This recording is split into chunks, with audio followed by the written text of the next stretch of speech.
খাসির গোশত আমার কাছে এমনিতে খেতে ভালো লাগে না। ভালো লাগে মুগের ডাল দিয়ে অথবা বুটের ডাল দিয়ে। আসসালামু আলাইকুম। Welcome back to my channel vlogger Sharmin. আপনারা সবাই কেমন আছেন? আশা করছি অনেক, অনেক ভালো আছেন। আমরাও আল্লাহর অশেষ রহমতে ভালো আছি।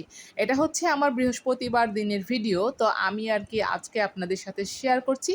আর এই তো আমি কিন্তু মুগের ডাল দিয়ে খাসির গোশতটা রান্না করব। এমনিতে আমার কাছে খেতে ভালো লাগে না। যত মসলাই দেই না কেন আমার কাছে কেমন যেন লাগে। আর গরুর গোশত তো যেভাবে রান্না করি সেভাবেই কিন্তু অনেক মজা লাগে, অমৃত লাগে, পেট ভরে কিন্তু অনেকখানি ভাত কিন্তু খাওয়া যায়। আর আমি কিন্তু এই যে মুগের ডালটা এনে নিয়েছি, এনে দিয়েছে আমাকে আর কি। তো এখানে আমি জায়ফল জয়িত্রীটা আর কি ব্লেন্ড করে নিলাম। এটা একদমই ছিল না, তো ব্লেন্ড করা কিন্তু হয়ে গেছে। এখন আমি এটা এই তো বাটিতে আমি ভরে নিলাম। তো এখন আমি কাটাকাটিটা করে নিচ্ছি। আর এই মুহূর্তে যারা লাইক দেননি তারা অবশ্যই লাইক দিয়ে ভিডিওটি কন্টিনিউ করা শুরু করবেন। আর ভালো লাগলে আমার ভিডিওটি অবশ্যই চ্যানেলটিকে সাবস্ক্রাইব করে দিবেন। আর দয়া করে কেউ স্প্যাম কমেন্ট করবেন না। আপনাদের স্প্যাম কমেন্ট এত আসছে যে আমি কিন্তু অনেক করে বলছি, আপনারা কিন্তু কিছুতেই শুনছেন না। দয়া করে কারো ক্ষতি করবেন না। অনেকবার বলছি আপনাদের, শুনছেন না কিছুতেই। নিজেরও কিন্তু এর মধ্যে কিন্তু নিজেরও আপনারা ক্ষতি করে নিচ্ছেন। তো যাই হোক, এখন আমি এই যে সব কিছু ছিলা হয়ে গেছে, এখন আমি এগুলোকে ধুয়ে নিচ্ছি, তারপর এগুলো আমি কেটে নিব। তো আমার কিন্তু এই যে ধোয়া হয়ে গেছে, তো পরিষ্কার করে একটু ধুয়ে নিলাম। অনেক কিন্তু জীবাণু থাকে কাঁচা তরকারির মধ্যে, যেটা আমরা কিন্তু খালি চোখে দেখতে পাই না। অনেকেই আছে বলে যে একটা ধোয়া দিয়ে দিলেই হয়, আসলে না, কমপক্ষে ২টা ধোয়া কিন্তু দিতে হয়।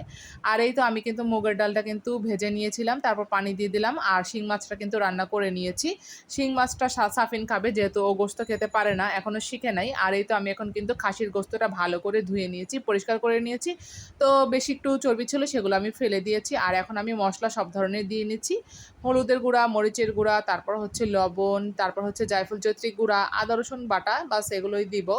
আর হচ্ছে গরম মশলা গুঁড়া, এগুলো আর কি আমি দেবো, দিয়ে আর কি তারপর তেল দিয়ে তারপর আমি এটাকে নাড়াচাড়া দিয়ে দিব। তারপর কিন্তু এটা দিয়ে কিন্তু আমি কষিয়ে নেব। এখান থেকে কিন্তু পানিটা উঠবে। তো আমি সব কিছু দিয়ে দিয়েছি। এখন আমি এটাকে ভালো করে নাড়াচাড়া দিয়ে মিশিয়ে নিচ্ছি, কষিয়ে নেব কতক্ষণ। এই তো রান্না করতে কিন্তু ভালো লাগে অনেক সময় আবার খুব বিরক্তি লাগে। আসলে আসলে কি বলবো, শরীরের উপর কিন্তু সবকিছু নির্ভর করে। শরীর যদি ভালো থাকে, মন ভালো থাকলে কিন্তু সবকিছুই ভালো লাগে। আর আমি এখন কিন্তু আস্ত গরম মসলা সবকিছু দিয়ে দিলাম। তারপরে যে ঢাকনা দিয়ে ঢেকে দিয়েছিলাম, দেখতেই পাচ্ছেন অনেকগুলো পানি কিন্তু অনেকখানি পানি উঠে গিয়েছে। তারপর আমি আবার কিন্তু পানি দিয়ে দিলাম। ওই পানি দিয়ে কিন্তু আমি আগে কষিয়ে নিয়েছি। আর এই যে একটা জিনিস শেয়ার করি আপনাদের সাথে, আমার এই মেকআপ বক্সটার আয়নাটা কিন্তু ভেঙে গিয়েছিল।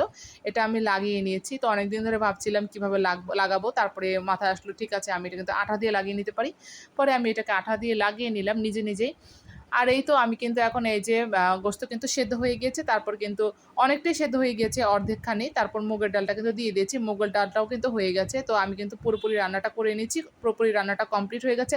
এখন আমি কিন্তু এটার মধ্যে জিরা গুঁড়াটা দিয়ে দিলাম। জিরা গুঁড়া না দিলে তো হবেই না। আর এটা হচ্ছে সন্ধ্যার পরে এই তো ফল-টল কাটাকাটিটা করে নিচ্ছি। তো আজকে এই পর্যন্তই থাকলো। আল্লাহ হাফেজ।